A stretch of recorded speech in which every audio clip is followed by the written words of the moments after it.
આ વ્રત શ્રાવણ માસના કોઈ પણ શુક્રવારે કરી શકાય છે. એક જ સમયે પ્રસાદ લેવો એટલે કે એક ટાઈમ ભોજન લેવું. આ વ્રતમાં ખાસ નિયમ એ છે કે બહેનોએ પીળા વસ્ત્રો, પીળા અલંકાર કે પીળા રંગની કોઈ પણ વસ્તુનો ત્યાગ કરવાનો હોય છે, ત્યાં સુધી કે સોનું પણ ધારણ ન કરે. પીળા મંડપ નીચે સૂવું નહીં, ચોખાનું પાણી ઓળંગવું નહીં, વ્રતના દિવસે જૂઠું બોલવું નહીં, કોઈની નિંદા ના કરવી. આખો દિવસ માનું મનમાં હૃદયમાં ધ્યાન ધરીને જપ કરતો રહેવો અને સંતાનની રક્ષા માટેની કામના કરવી. 9 વર્ષ પૂરા થાય એટલે સૌભાગ્યવતી બહેનોને કે કુમારિકાઓને તથા એક બાળકને જમાડવા. પોતાના બાળકની રક્ષા માટે તથા જેમને મૃત બાળક જન્મે છે અને જેમનું આયુષ્ય નથી હોતું, તુરંત મૃત્યુ પામે છે, તેવી માતા બહેનો પણ આ વ્રત કરી શકે છે. માને પ્રાર્થના કરીને માની પાસે પોતાની મનોકામના કહેવી, જેથી ખોળાના ખૂંદનારની રક્ષા કરે માં જીવંતિકામાં. જીવંતિકા માતા અર્થાત માતા પાર્વતીજીનું જ એક સ્વરૂપ છે. માની પૂજા કરવી અને કથા સાંભળવી. આજે આપણે આ વિડીયોમાં સાંભળીશું માં જીવંતિકા માના વ્રતની કથા. જો આપને આ વિડીયો પસંદ આવે તો લાઈક કરજો, શેર કરજો. આપ આ ચેનલ પહેલી વખત જોઈ રહ્યા છો તો સબસ્ક્રાઈબ કરી લેજો, જેથી આવનારા વિડીયોની માહિતી આપ સુધી તુરંત પહોંચી શકે. ધન્યવાદ. બોલો માતા જીવંતિકાની જય. પ્રાચીન કાળમાં શિલભદ્રા નામની નગરીમાં સુશર્મા નામના એક રાજા થઈ ગયા. તેની રાણીનું નામ સુલક્ષણા હતું. રાજા રાણી ઘણા દાની અને ધર્મિષ્ઠ હતા, પણ તેમને શેર માટીની ખોટ.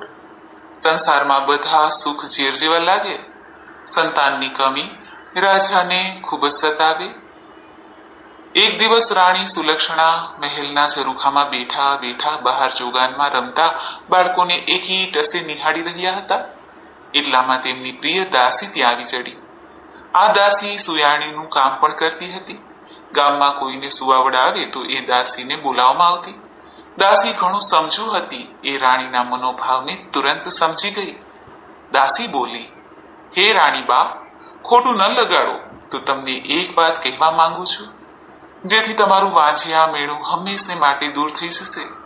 ત્યારે રાણી બોલ્યા, જલ્દી બતાવો બહેન. દાસી બોલી, રાણીબા સાંભળો, ગામમાં એક બ્રાહ્મણીને 3જો મહિનો જાય છે. તમે આજથી જ વાત ફેલાવી દો કે તમે માં બનવાના છો. બસ ત્યારબાદ હું બધું કામ સંભાળી લઈશ. પૂરા દિવસે બ્રાહ્મણીને જે સંતાન થશે તે હું લાવીને આપને આપી દઈશ.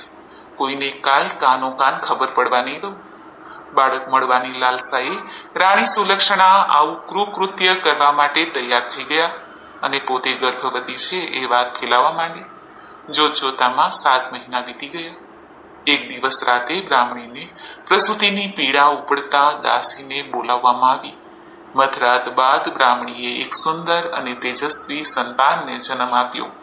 દાસી બધાની રજા લઈને રવાના થઈ. થોડી વારમાં તો ઘરના બધા ઘસઘસાટ ઊંઘી ગયા. દાસી ઘરની પાછલી બારીથી જોર પગલે બ્રાહ્મણીના ઓરડામાં આવી અને બાળકને ઉઠાવીને ઘરની બહાર નીકળી ગઈ.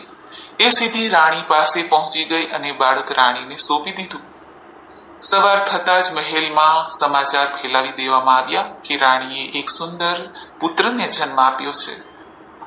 આખા નગરમાં આનંદ વ્યાપી ગયો. ઘેરે ઘેરે દીપમાળા પ્રગટી. આખું નગર ઉત્સવ ઉજવી રહ્યું હતું. ત્યારે બાળકની સાચી માતા બ્રાહ્મણી વિલાપ કરવા લાગી, કારણ કે પોતાનો પુત્ર ગુમ થઈ ગયો હતો. માટે એક માં ટળવળવા લાગી. ત્યારબાદ બ્રાહ્મણીએ જીવંતિકામાનું વ્રત શરૂ કર્યું. તેથી માં જીવંતિકાએ બ્રાહ્મણીના બાળક રાજકુમારની રક્ષા કરવા માંડી. રાણીએ તેનું નામ વીરસેન પાડ્યું હતું. વીરસેન મોટા થવા લાગ્યા. યુવાન થયા ત્યારે રાજા સુશર્મા અને પેલો બ્રાહ્મણ પણ મરણ પામ્યા. વીરસેન ગાદીએ બેઠા. પ્રજા તેની કુશળતાથી ઘણી ખુશ હતી. તે પોતાની પ્રજાને પુત્રવત માનતા. એક દિવસ રાજા વીરસેન પોતાના પિતાનું શ્રાદ્ધ કરવા માટે ગયાજી જવા નીકળી પડ્યા. રસ્તામાં તેણે એક વણિકના ઘેરે રાતવાસો કર્યો. આ વણિકને 6 બાળકો થયા અને 6 બાળકો વારા ફરતી 6ઠે દિવસે મરણ પામે. આજે 7મા બાળકનો 6ઠ્ઠીનો દિવસ હતો. વિધાત્રી લેખ લખવા માટે આવવાના હતા. ત્યારે માં જીવંતિકા વીરસેનનું રક્ષણ કરતા બારણા પાસે ઊભા હતા. એ વખતે વિધાત્રી વણિકના પુત્રના લેખ લખવા માટે આવ્યા. એટલે જીવંતિકા માતાએ આડું ત્રિશૂળ ધર્યું અને કહ્યું વિધાત્રીને કે હે દેવી વિધાત્રી, તમે અહીં કેમ આવ્યા છો? વાણિયાના દીકરાની આજે છઠ્ઠી છે, એટલે તેના લેખ લખવા આવી છું, આવું માતા વિધાત્રી બોલ્યા. ત્યારે જીવંતિકામાં બોલ્યા, બહેન, લેખમાં શું લખશો? ત્યારે દેવી વિધાત્રી બોલ્યા, એના ભાગ્યમાં જે હશે તે લખીશ. છોકરો સવારે મરણ પામશે. ત્યારે માતા જીવંતિકા કહે છે, ના ના વિધાત્રી, એવું તમારાથી ન લખાય. હું તમારી મોટી બહેન અહીં હાજર હોઉં અને તમે આવું અમંગળ ન લખી શકો. છેવટે વિધાત્રીએ જીવંતિકા માતાની આજ્ઞા માની અને દીર્ઘ આયુષ્ય તે બાળકને લખીને ચાલતા થયા. સવાર થતા વણિક પોતાના દીકરાને જીવતો જોઈને ખૂબ જ અચરજ પામ્યા અને આનંદિત પણ થયા. તેના હરખનો પાર ન રહ્યો. તેણે વીરસેનને શુભ પગલાના માનીને ખૂબ જ સરભરા કરી. વીરસેન બીજા દિવસે જવા માટે તૈયાર થયા ત્યારે વણિકે ખૂબ જ આગ્રહ કરીને ફરી વાર આવવા માટે કહ્યું. ત્યારે વીરસેને પણ હા પાડી. પછી તે ત્યાંથી ઘણા દિવસે ગયાજી પહોંચ્યા. ત્યાં જઈને વીરસેને પિતાજીનું શ્રાદ્ધ ક્રિયા બતાવીને જ્યાં પિંડદાન કરવા જતા હતા ત્યારે નદીમાંથી 2 હાથ બહાર આવ્યા. આ જોઈને વીરસેનને આશ્ચર્ય થયું. તેણે પિંડ એક હાથમાં મૂકી દીધા. પછી તેણે પંડિતોને આનું કારણ પૂછ્યું ત્યારે પંડિતો પણ તેનો જવાબ આપી શક્યા નહીં. આમાં બીજા હાથ કોઈ દેવીના હાથ જેવા લાગતા હતા. વીરસેન શ્રાદ્ધ ક્રિયા બતાવીને પાછા વળ્યા. રસ્તામાં પેલું વણિકનું ઘર આવ્યું. વીરસેન તે વણિકના ઘેરે ગયા. તે દિવસે પણ વણિકના ત્યાં ફરી બીજા સંતાનની છઠ્ઠી હતી. મધરાત થતા પાછા વિધાત્રી લેખ લખવા માટે આવ્યા. આ વખતે પણ માં જીવંતિકાએ તેમને રોક્યા અને આ બાળકનું દીર્ઘાયુષ્ય લખવા કહ્યું. વિધાતાએ પણ આજ્ઞા માન્ય રાખી. લેખ લખીને પાછા ફરીને વિધાતાએ દેવીને પૂછ્યું કે હે જીવંતિકા દેવી, તમે આ વણિકના ઘેરે કેમ પધાર્યા છો અને આ રાજકુમારનું રક્ષણ શા માટે કરો છો?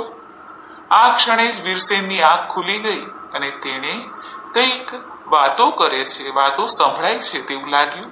તે ચૂપચાપ પથારીમાં પડ્યા માતાઓની વાતો સાંભળતા હતા. ત્યારે જીવંતિકા માં દેવી વિધાત્રીને કહે છે, હે દેવી વિધાત્રી, આ રાજકુમારની માતા વર્ષોથી મારા શુક્રવારનું વ્રત કરે છે. જીવંતિકાનું વ્રત કરે છે. તે દિવસે પીળા વસ્ત્ર પહેરતી નથી, પીળા અલંકારો ધારણ કરતી નથી, ચોખાનું પાણીને ઓળંગતી નથી અને પીળા માંડવા નીચે જતી નથી. તેથી મારે આ રાજકુમારની રક્ષા કરવી પડે છે. એ જ્યાં જ્યાં જાય છે ત્યાં ત્યાં હું પણ જાઉં છું. તેના લીધે હું આજે વણિકના ઘેરે આવી છું. જ્યાં સુધી વણિકના ઘેરે મારો વાસ છે ત્યાં સુધી હું તેના બાળકનું અહિત સે રીતે થવા દઉં. મારા પગલા જ્યાં જ્યાં પડે ત્યાં ત્યાં શુભ જ થાય, આવું જીવંતિકામાં દેવી વિધાત્રીને કહે છે. ત્યારે વિધાત્રી કહે છે, ભલે માં, જેવી તમારી આજ્ઞા. બંને દેવીની વાત સાંભળીને વીરસેન વિચારમાં પડી ગયા. એની માતા રાણી તો કોઈ વ્રત કરતા ન હતા અને એને યાદ પણ નથી. છતાં એણે માતાને પૂછીને ખાતરી કરવાનું નક્કી કર્યું. સવાર થતા વણિકે જોયું તો તેનો બીજો દીકરો પણ જીવિત જ હતો. એને લાગ્યું કે નક્કી વીરસેન કોઈ મહાન મનુષ્ય છે. બીજા દિવસે વીરસેને રજા માંગી ત્યારે વણિકે તેમને આનંદથી રજા આપી. ઘણા દિવસો બાદ વીરસેન પોતાના રાજ્યમાં આવ્યા. મહેલમાં જઈને રાણીમાને પૂછે છે, માં, તમે ક્યું વ્રત કરો છો? ત્યારે રાણીબા બોલે છે, બેટા, હું તો એકેય વ્રત કરતી નથી. આ સાંભળીને રાજકુમારને નવાઈ લાગી. તેને શંકા પડી કે આ મારા સગા માતા ન હોઈ શકે. તેણે પોતાની માને શોધી કાઢવા માટે નક્કી કર્યું. શ્રાવણ માસના શુક્રવારે રાજા વીરસેને આખા નગરમાં ઢંઢેરો પીટાવ્યો કે આજે નગરની બધી બહેનો સ્ત્રીઓ પીળા વસ્ત્ર પહેરીને જમવા આવે. કોઈએ ઘેરે રસોઈ બનાવવાની નથી. શુક્રવારના દિવસને કારણે બધી બહેનો પીળા વસ્ત્રો ધારણ કરીને જમવા માટે આવી. રાજકુમારે પોતાના અનુચરોને મોકલીને નગરમાં તપાસ કરાવી કે કોઈ બાકી રહ્યું છે. જુઓ તો, થોડી વારમાં જ અનુચરોએ આવીને જાણ કરી કે હે મહારાજ, એક બ્રાહ્મણી પીળા વસ્ત્ર પહેરવાની ના કહે છે. આજે એને જીવંતિકા માતાનું વ્રત હોવાથી તે પીળા વસ્ત્ર ધારણ નહીં કરે એવું કહે છે. રાજા વીરસેન આખી વાત સમજી ગયા. તેણે તરત જ તે બ્રાહ્મણી માટે લાલ વસ્ત્રો મોકલ્યા.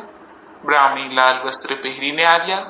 રાજકુમાર પોતાની માતાને જોઈને ખૂબ જ રાજી થઈ ગયા.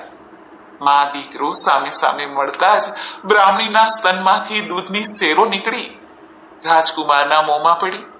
આ જોતા જ નગરજનો સ્તબ્ધ થઈ ગયા. રાજકુમારે રાણીમાને આ બાબતે પૂછતા રાણીમાએ રડતા સઘળી હકીકત જણાવી દીધી. વીરસેન પેલી બ્રાહ્મણી માતાને ભેટી પડ્યા. તેને પોતાની સાથે મહેલમાં રાખ્યા. જીવંતિકા માના વ્રતના પ્રભાવથી બ્રાહ્મણીને પોતાનો ખોવાયેલો પુત્ર પાછો મળ્યો અને માતાજીએ તેનું હંમેશા રક્ષણ કર્યું. રાણીબાને પણ પુત્ર સુખની પ્રાપ્તિ થઈ. હે જીવંતિકા માં, તમે જેવા બ્રાહ્મણના બાળકની રક્ષા કરી તેવી આપનું વ્રત કરનાર, કથા કહેનાર, કથા સાંભળનાર સૌના બાળકની રક્ષા કરજો.